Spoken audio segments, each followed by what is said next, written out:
Obrigada pelo apoio à rede Som Life de televisão.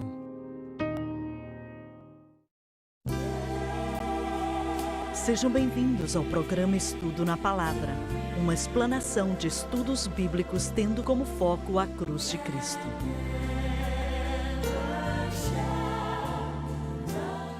Bem-vindo hoje ao Estudo na Palavra. Eu sou o evangelista Jimmy Swaggart com Lauren Lawson, David Borg, Dr. Don Paul Gray e com o John Rosenstern.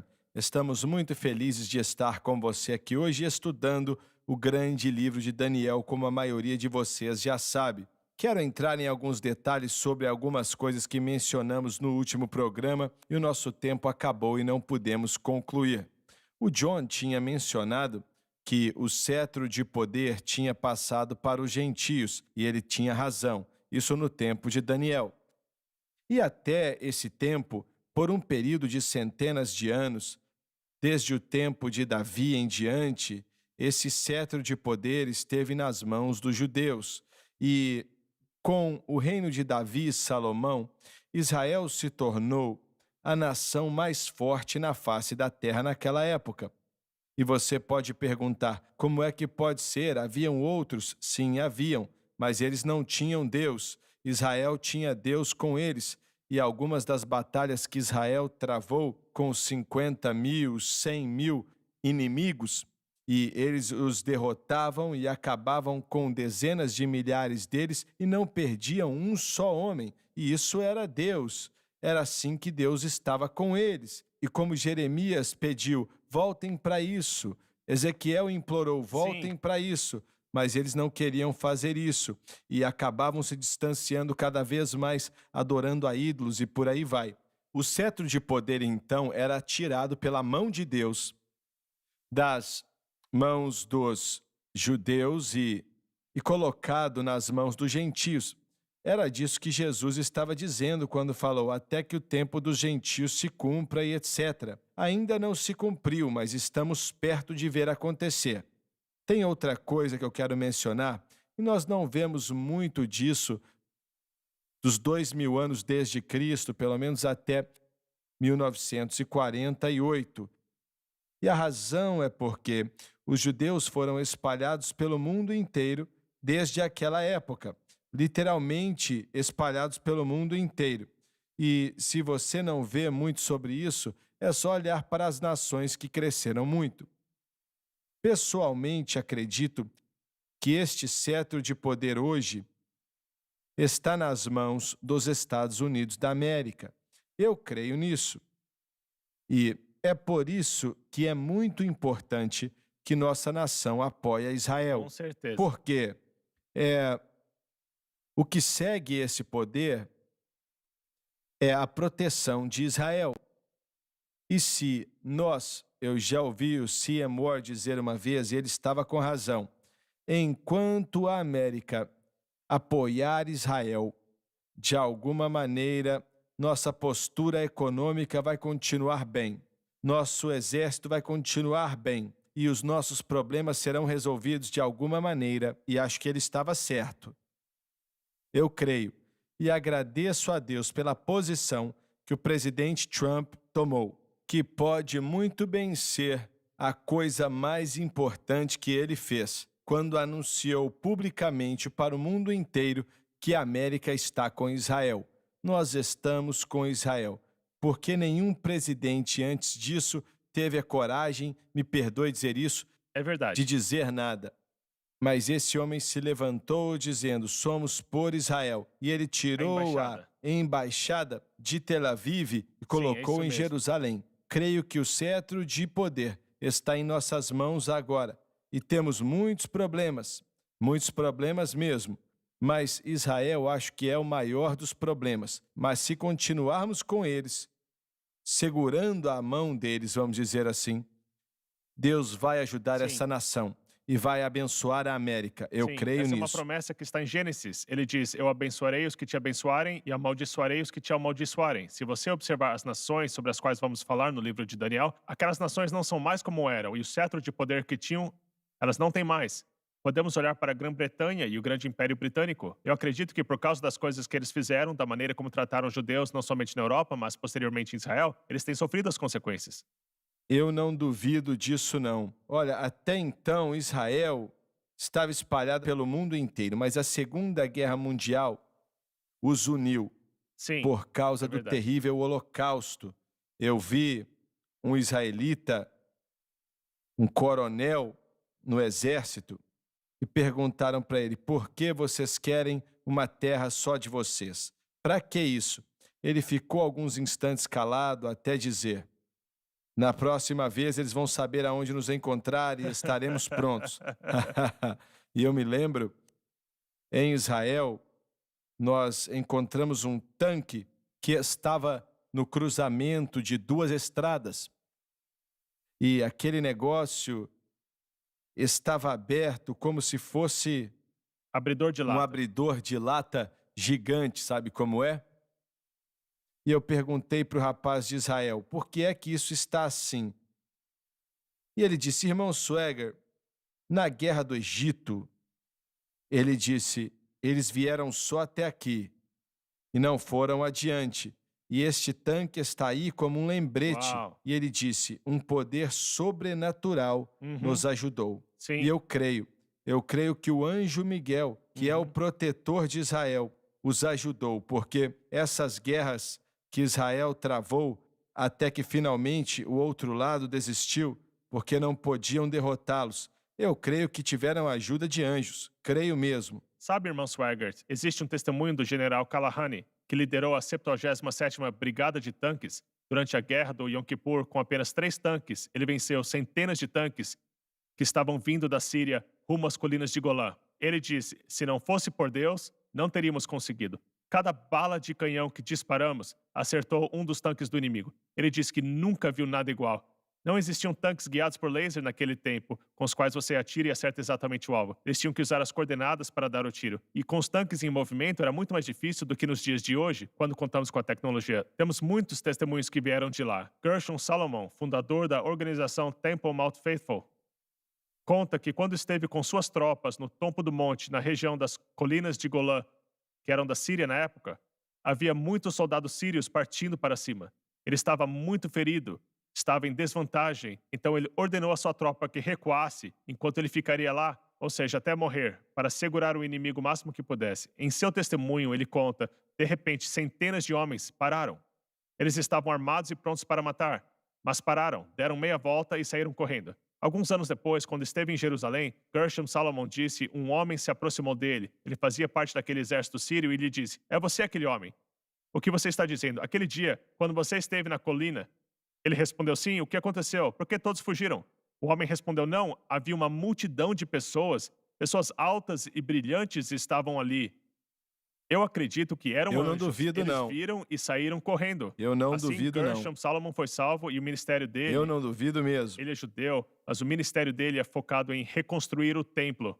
E através dele, artefatos e peças e esforços no intuito de preparar os judeus para a reconstrução do templo têm sido instituídos. Olha, Deus ainda está lidando com certeza. Israel. E no fim das contas, na era do reino milenar, vai fazer deles a melhor nação do mundo. Vão ser, de certa maneira, a nação sacerdotal do mundo. E finalmente vamos chegar ao seu lugar, a posição que Deus quis que eles tivessem o Verdade. tempo inteiro e que eles abandonaram ela quando Jesus veio. Eles vão se entregar ao Senhor e Sim. todo judeu vai entregar o coração dele ou dela para o Senhor.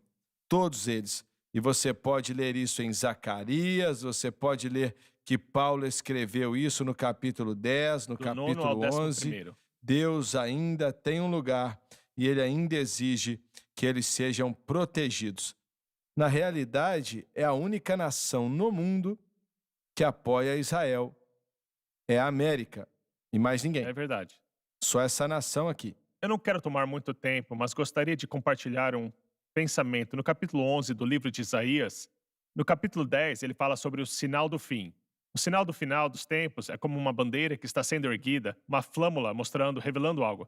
No versículo 11 diz: E acontecerá naquele dia que o Senhor colocará a sua mão novamente, uma segunda vez, para resgatar o remanescente de seu povo.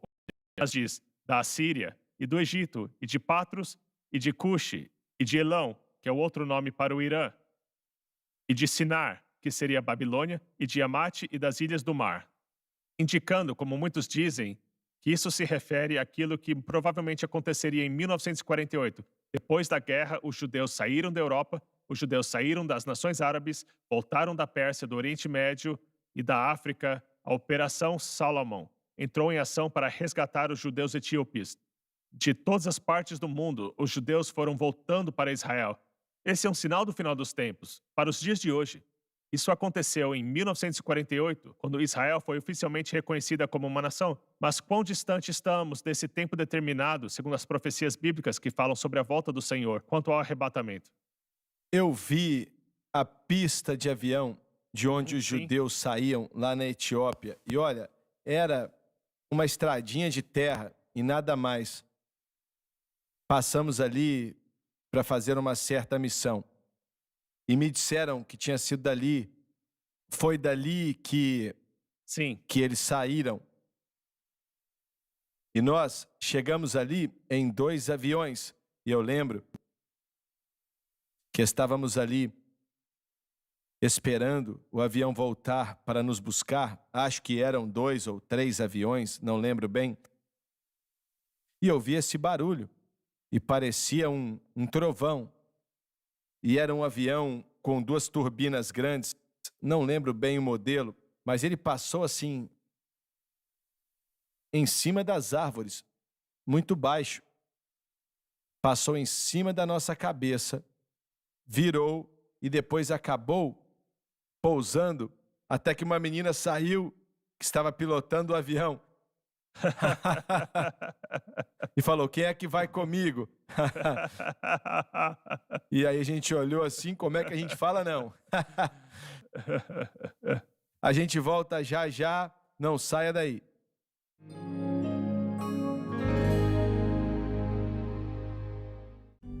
Todo crente deveria estudar a palavra de Deus. Dirigido por Deus e com muita sabedoria, o irmão Swaggart reuniu esses comentários bíblicos para ajudar os crentes. Os comentários da Bíblia, elaborados por Jimmy Swaggart, podem ser considerados um dicionário bíblico, uma enciclopédia bíblica. Com esses recursos, você terá a oportunidade de se aprimorar. Para fazer o seu pedido, ligue ou visite o site.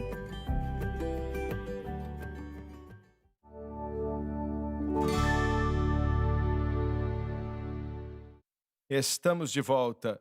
Você pode continuar de onde paramos? Claro, versículo 32. Sim. A cabeça desta imagem era de ouro fino, o seu seio e os seus braços de prata, e o seu ventre e as suas coxas Mais de uma bronze. vez, eu quero repetir o que já falei na primeira parte do programa. Como veremos, o Senhor vai dar este mesmo sonho a Daniel, mas ele interpreta cada um desses reinos é representado como animais, bestas ferozes, leopardos e por aí vai. E aqui eles são mencionados como lindos, de ouro puro e por aí vai. Na visão natural do Como homem. homens os veriam, como homens olhariam para eles. Versículo 33. Suas pernas de ferro, seus pés parte de ferro e parte de barro. O Espírito Santo mostra esses reinos com a representação de metais preciosos, ferro e barro. E é assim que Daniel mostra para Nabucodonosor. Tu viste até que uma pedra foi cortada sem mãos, a qual golpeou a imagem sobre os pés. Só um instante, vamos parar aqui. Essa pedra é Cristo, mas diz sem mãos.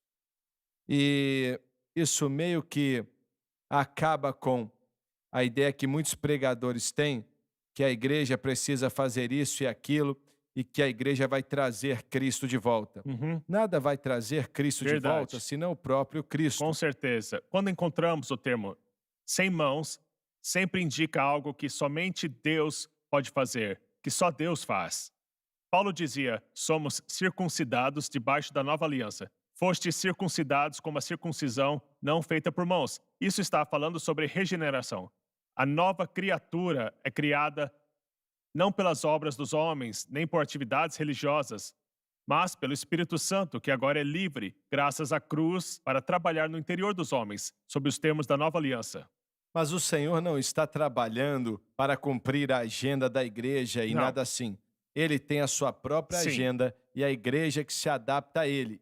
E ele não se Sim. adapta à igreja. Mais uma vez, o termo sem mãos indica algo sobre o que Deus está completamente no controle. É isso aí. Sim. É Vamos isso aí. analisar isso mais um pouco, porque aquilo que havia se tornado popular, não sei se é tão popular quanto foi, mas ainda é popular, é a teologia do domínio. A ideia de que a igreja teria que sair pelo mundo e subjugar as diversas esferas de influência do universo. Por exemplo, a mídia, a imprensa. Tem até uma universidade que ensina sobre as 7 montanhas, as quais a igreja tem que controlar e tem que influenciar, a fim de levar o mundo a um lugar onde então Cristo poderia voltar. Há 20 anos atrás, John, eu vi a igreja proclamar exatamente o que você está falando. O fato de que vamos dominar esse mundo através de meios Verdade. políticos, que vamos nomear e eleger homens e mulheres bons para cargos públicos, e nada na Bíblia fala disso. Zero, nada. Não vemos nem indicação disso. E olha, eu sabia que aquilo não vinha de Deus, mas o dinheiro, naquela época, ia para essa tolice. E enquanto esse povo dizia, vamos dominar o mundo e aí o Senhor vai voltar. Isso é interessante. Vou dar alguns dados, porque estão frescos na minha memória. Quando observamos a imprensa, eles fizeram uma pesquisa com 600 jornais bem conhecidos em nosso país e outros meios de comunicação e determinaram como eles votaram. E para isso eles voltaram a 1964. De acordo com as estimativas, entre 84% e 91% desses indivíduos que trabalham nesses jornais e meios de comunicação, televisão, votaram nos democratas. E votaram a favor de políticas que nós chamamos de políticas não conservadoras. Então, se essa teologia do domínio for verdade, a igreja tem feito um péssimo serviço no que diz respeito a influenciar e ao modo como as coisas estão sendo relatadas. Estou apenas dando uma cutucada para mostrar como somos tolos em achar que eles podem fazer alguma coisa. Veja bem, nos meus estudos tenho aprendido como Agostinho introduziu fortemente suas ideias. E para isso nós voltamos ao século V, quando ele escreveu um livro chamado Cidade de Deus. Nesse livro, ele estabeleceu o alicerce para aquilo que seria o que chamamos de doutrina pós-milenismo. Mais tarde, você lê que até Augusto II, o Forte, adotou isso. E isso faria parte dos calvinistas no início do século XIX. Então, com isso em mente, é incrível como os pentecostais carismáticos, e acho que até mais a doutrina do movimento Palavra de Fé, adotaram isso e usaram e levaram isso adiante, até chegar no que hoje conhecemos como a doutrina da prosperidade. Então, eu não sei se eles perceberam que isso foi ensinado naqueles dias. O que exatamente Agostinho disse? Bem, Estou perdido. ele ensinou que o reino de Deus seria tão bom e maravilhoso que eventualmente converteríamos o mundo inteiro. Sim. E que depois Cristo voltaria. Mas a Bíblia não ensina isso. Não, E como é que ele pode ser chamado de pai da mas teologia? ele é. Ele é citado por Lutero, Wesley, todos citam Agostinho, especialmente o calvinismo. Ele também é aquele que elaborou os fundamentos para o purgatório. Eu tenho muitas diferenças com Agostinho. Nós também temos que lembrar o avanço da igreja durante os séculos. Deus se revela de modo progressivo. Portanto, houveram coisas muito boas, mas houveram algumas misturas ao longo desse processo. Por exemplo, se observarmos Lutero, o pai da Certo. Reforma, Certo. o seu clamor foi: o justo viverá pela fé. Mas quando chegou no ponto de entender o processo de santificação, ele era muito mais focado nas obras. Então, uma das coisas em que ele era antissemita. Sim, é verdade. Uma das Antissemita. coisas que encontramos no livro de Daniel, quando chegamos no capítulo 11, é que o conhecimento do homem vai aumentar, e isso não tem a ver apenas com a tecnologia como temos hoje em dia. Mas, na verdade, provavelmente não está falando disso. Está falando sobre o aumento do conhecimento da palavra de Deus à medida em que nos aproximamos do fim. o entendimento de como Deus opera, o que Deus faz e como Ele corrige esse crescimento incorreto, oriundo. Fala sobre isso nesse livro. Olha, eu temo que não existe muito crescimento espiritual hoje, como havia quando eu era criança na igreja. Sabe, irmão Swaggart, eu concordo com você. Se olharmos de modo geral, talvez essa não seja a expressão correta, mas se olharmos para o corpo de Cristo como um todo, hoje eu me preocupo. E quanto ao conteúdo que tem sido revelado nos últimos 120 anos, Verdade. não tem retrocedido. Verdade. Ainda que os homens não estejam se dando a oportunidade de andar nas verdades que têm sido reveladas, as verdades têm sido reveladas.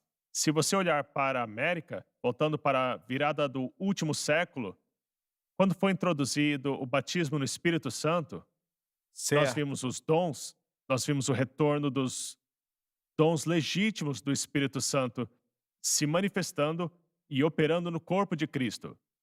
E depois, esse século chegou ao fim e começamos um novo e vimos mais uma vez a introdução da mensagem da cruz, onde os homens podem usar o batismo no Espírito Santo no que diz respeito ao poder, mas não sabem como viver para Deus. Muitas vezes tivemos homens usados com grande poder em grandes ministérios, mas suas vidas pessoais ruíram. Esta é uma revelação progressiva que aumentou, ainda que não seja aceita por muitos. Eu temo que existam menos pessoas éticas no mundo hoje em dia. Falo por aquilo que vejo à minha volta e na nossa nação como nunca antes. Mas o conteúdo que está disponível para aqueles que têm olhos para enxergar e ouvidos para ouvir, eu acredito que nunca foi tão grande como hoje em toda a história da igreja. Eu sinto que os homens não podem, com sucesso, viver para Deus. Você pode viver para Deus, ser salvo, ser batizado com o Espírito Santo e ser usado por Deus, usado de maneira poderosa. E ainda assim não entender a mensagem da cruz. Mas você não pode ser vitorioso sem entender a mensagem da cruz. E eu acredito que a mensagem da cruz, que é simplesmente o crente aprender o que Cristo realizou por ele e colocar sua fé exclusivamente naquilo que Cristo realizou, isso gera a disponibilidade de um poder ainda maior, relacionado aos dons, funções, operações do Espírito. Eu acho que podemos dizer que o cerne da espiritualidade é a mensagem da cruz. Ela foi adicionada. E por que Deus a adicionou novamente por último? Eu não sei, mas foi assim. E eu concordo com você, mas 50 anos atrás, essa mensagem não era pregada. Veja bem, temos que voltar até o ano de 1911, 1912. Eu acho que foi o Charles Durham, de Chicago, que começou a pregar a obra completa de Cristo como meio de uma santificação progressiva. E isso dividiu os primeiros movimentos pentecostais daqueles dias entre os wesleyanos e as Assembleias de Deus, que foram formadas fora disso. E A Igreja de Deus também apareceu nessa época. Bem, a Igreja de Cristo foi por outro caminho. Bem, eles já existiam, correto, há uns 15 anos. Sim. Então, em 1911, 1912, o que estou dizendo é que quando você entrou no pentecostalismo, em 1943, 1944, essa mensagem já tinha sido diluída e perdida. Mas agora, no fim, Deus trouxe de volta e permite às pessoas, em tempos tão difíceis em nossos ambientes, em nossa volta, em nosso país, permite às pessoas viverem para Deus no poder e pela graça de Deus, pela fé. E agora vem o cenário completo que Daniel anteviu nos últimos dias. O conhecimento da palavra de Deus aumentaria. Verdade, verdade. Nos últimos Deixe-me dias... acrescentar um pensamento sobre isso. Com os grandes avivamentos na América Central e América do Sul, sei que nosso tempo está acabando, mas com esses grandes avivamentos nas Américas e também na África... Eu quero que você continue falando disso no próximo programa, porque não vamos ter tempo para concluir agora. Restam 5 segundos. Pode ser? Quero saber o que você tem para dizer. Obrigado por nos assistir e não perca o próximo programa.